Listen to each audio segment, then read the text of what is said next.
Assalamu alaikum guys, সবাইকে শুভ সকাল and welcome my Facebook page and YouTube channel. And আজকে এই মুহূর্তে বাজে সকাল 6:45 and আমি বের হলাম গাড়ি নিয়ে। আজকে যাব কেরানীগঞ্জ ইকোরিয়া বিআরটি। কেননা আমার যে আমার গাড়ির যেই মালিকানা বদ্ধির যেই কাগজ ছিল ওইটার মেয়াদ আর মাত্র 2 দিন আছে, আর এখনো স্মার্ট কার্ড পাইনি। হয়তো বা স্মার্ট কার্ড পাইতে আরো 1 মাস লেগে যেতে পারে। তার জন্য আজকে গিয়ে বিআরটি থেকে মালিকানা বদলির যে রিসিপ্টটা আছে ওইটাতে মেয়াদ বাড়িয়ে নিয়ে আনতে হবে। তার জন্য বেরিয়ে গেলাম। এখন দোকানে আসলাম, একটা চা খাবো, চা খেয়ে চলে যাব। সকাল সকাল বের হওয়ার কারণ হচ্ছে সকাল সকাল না বের হলে রাস্তায় অনেকটা জ্যাম থাকে, যাত্রাবাড়ি দিয়ে আমাদের যেতে হবে, তাই সকাল সকাল বেরিয়ে গেলাম। তো গাইস সাথেই থাকুন, যাত্রাপথে কি কি হচ্ছে আপনাদের সাথে আজকে শেয়ার করা যাক।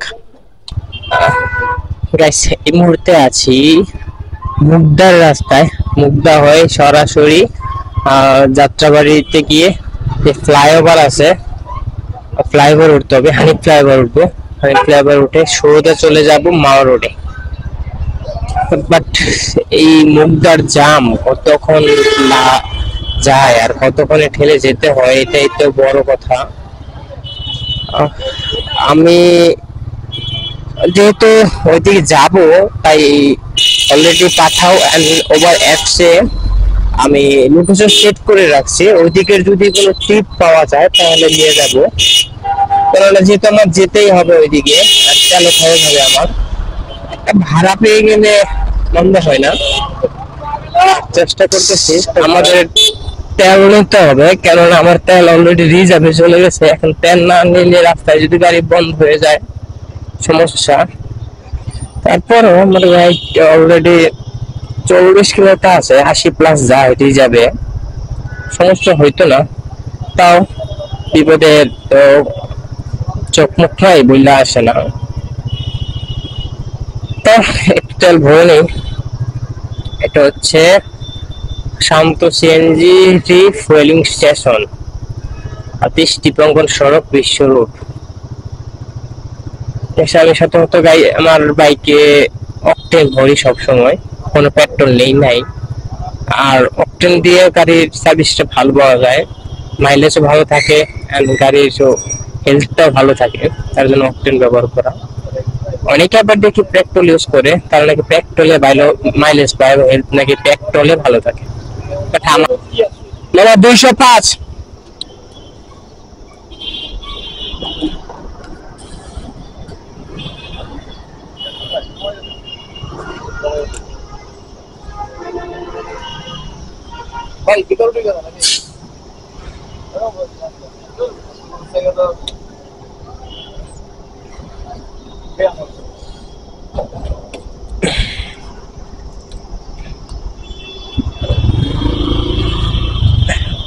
তেল নেওয়া শেষ। এতটা তেল নেই আমি মূলত 205 টাকার তেল নিয়েছি। এখন অনেকে বলতে পারেন ভাই 200 টাকার তেল নিতে হয়, 5 টাকার এক্সট্রা নিতে হয় কে? ভাই আপনারা একটা কথা বলি, এটা হচ্ছে ঢাকা শহর, এটা হচ্ছে ফুয়েল পাম্প। এখানে চুরিটা মাস্ট বি থাকে, মানে তারা তাদের মেশিনে সেট করে রাখে সবসময় আপনি 200, 100, 300, 400, 500, 600 মানে সমান সমান করে যদি টাকার তেল নিয়ে থাকেন তাহলে অলরেডি তাদের মাইনাস করা আছে। আপনি তেল নেবেন 100 টাকার, পাবেন 80 টাকা আর 90 টাকার। তার জন্য এক্সট্রা 5 টাকা আমি এমন সময় যাই যে 2 টাকা 3 টাকা বেশি নেই। তখন দেখা গেছে তারা তাদের মিটারে মিলাতে পারে না, তখন আমি এক্সট্রাটা পাই। তাও তাদের চুরি করার ওয়ে থাকে, পাম্পে চুরি হয়, এটা স্বাভাবিক। এটা না করলে ওদের পেটে ভাত চায় না, আবার ওরা এটা করিয়া থাকে। এখন আপনি অনেকে বলতে পারেন ভাই সবাই তো এগুলো করে না। ভাই আমি একটা কথা বলি, ঢাকা শহরে এসব করে না এমন পাম্প পাওয়াটা মনে হয় না পাওয়া যাবে। ঢাকা শহরে পাম্প আছে আর চুরি করবে না তারা তেল। ও চাচা, রাস্তা তো খালি, ছেড়ে দেন।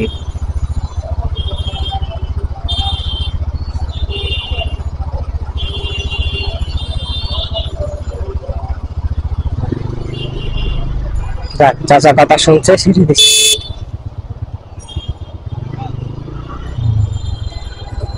পুলিশ যেভাবে তাকাইয়া থাকে মনে হয় আমি মনে হয় কোনো কিছু চুরি করে আসছে।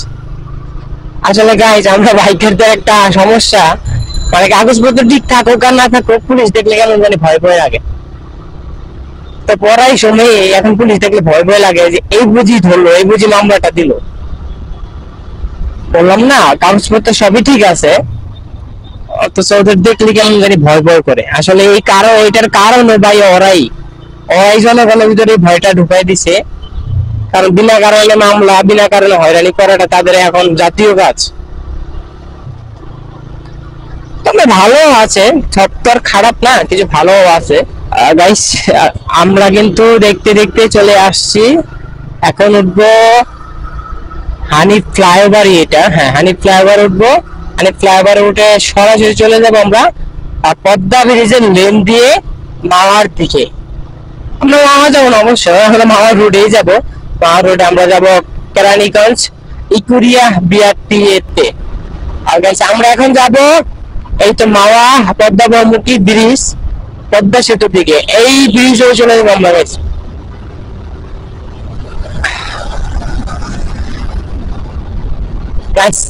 একটা সময় মাওয়া রুটটা যাওয়াটা অনেক টাফ ছিল, রাস্তাঘাট ভালো ছিল না, রিক্সি ছিল। এখন কিন্তু বাংলাদেশের টপ হাইওয়ে রুটের মধ্যে মাওয়া রোড অন্যতম। তো চলেন আমরাও যাই, দেখি কতক্ষণ সময় লাগে। এখন আমরা এই ব্রিজ থেকে বের হবো, এন্ড টোল দিতে হবে আমাদের। চলেন টোল দেই। বাইকের টোল কত টাকা? 10 টাকা, 20 টাকা টোল দিতে হবে আমাদের এখন।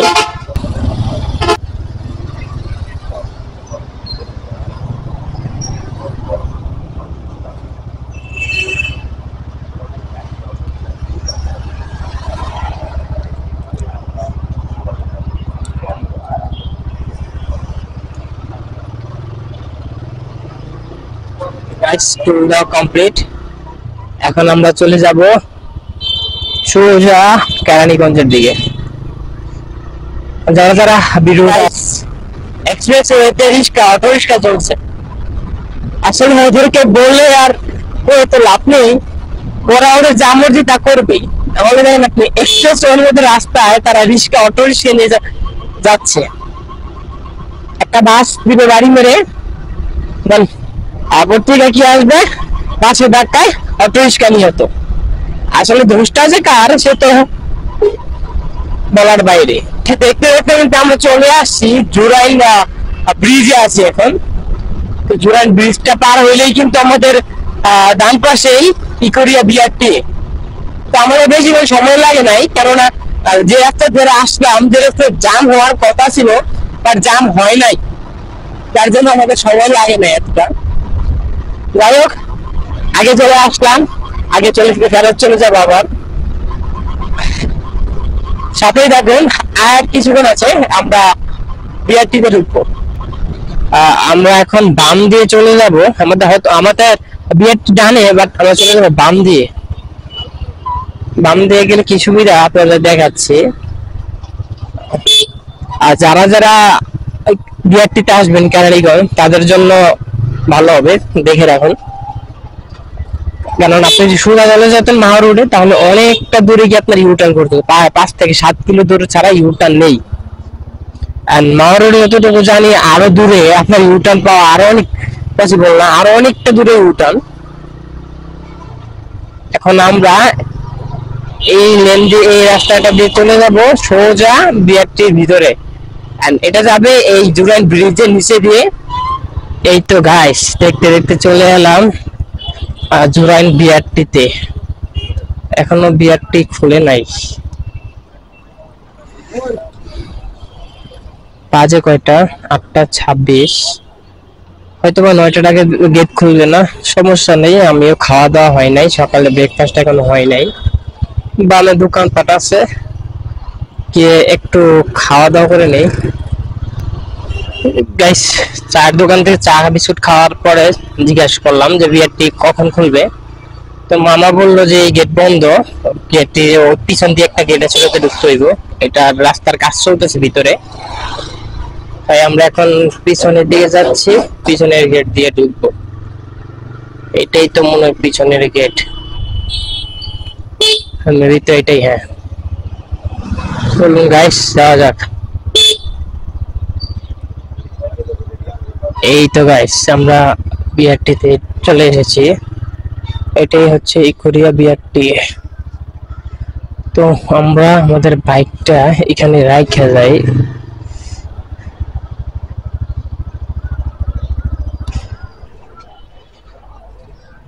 গাইস, এখানে মেবি ড্রাইভিং লাইসেন্সের ইন্টারভিউ চলতেছে বা চলবে। আমরা আমি আগে আরো 2বার আসছিলাম, ওইটা আসছিলাম ডান পাশ দিয়ে, ওই দিক দিয়ে আসছিলাম, যার জন্য এদিক দিয়ে আমার কাছে নতুন লাগতেছে। আর সবাই পরীক্ষার্থী, আমরা ছিলাম ওই দিক থেকে। এই মুহূর্তে আমরা আমাদের যে মালিকানা বদলির মেয়াদটা, রিসিটের মেয়াদ শেষ, ওইটার মালিকানার বদলি রিসিটের মেয়াদটা বাড়ানোর জন্য ভিতরে ঢুকবো। তো পাশে থাকুন, ভিতর থেকে আসছি। গাইস, আমাদের কাজ শেষ। আমরা দেখতে দেখতে আমাদের যেই নাম মালিকানা ট্রান্সফারের যে রিসিটের মেয়াদ শেষ হয়ে গেছিল, আর ছিল 16/7/2024, ওইটা আর 2 দিন মেয়াদ ছিল। আসার পরে আজকে আবার মেয়াদ দিয়ে দিল 30/1/2025, মানে এটা 7 মাস চলে, 8, 5, প্রায় 6 মাসের ডেট দিয়ে দিছে। আমার মনে হয় না এতদিন লাগবে, হয়তো আর 1 মাসের ভিতরে আমি স্মার্ট কার্ড পেতে পারি। তো যাই হোক, রাস্তা থেকে, পুলিশের হস্তক্ষেপ থেকে বেঁচে গেলাম, নাহলে 2 দিন পর থেকেই জরিমানা শুরু হতো রাস্তাঘাটে। তো গাইস, এখন চলে যাব বাসায়। দেখা হবে আবারও নতুন কোনো ভিডিওতে, নতুন কোনো জায়গায়। তার আগে সবাই ভালো থাকবেন, সুস্থ থাকবেন। আল্লাহ হাফেজ।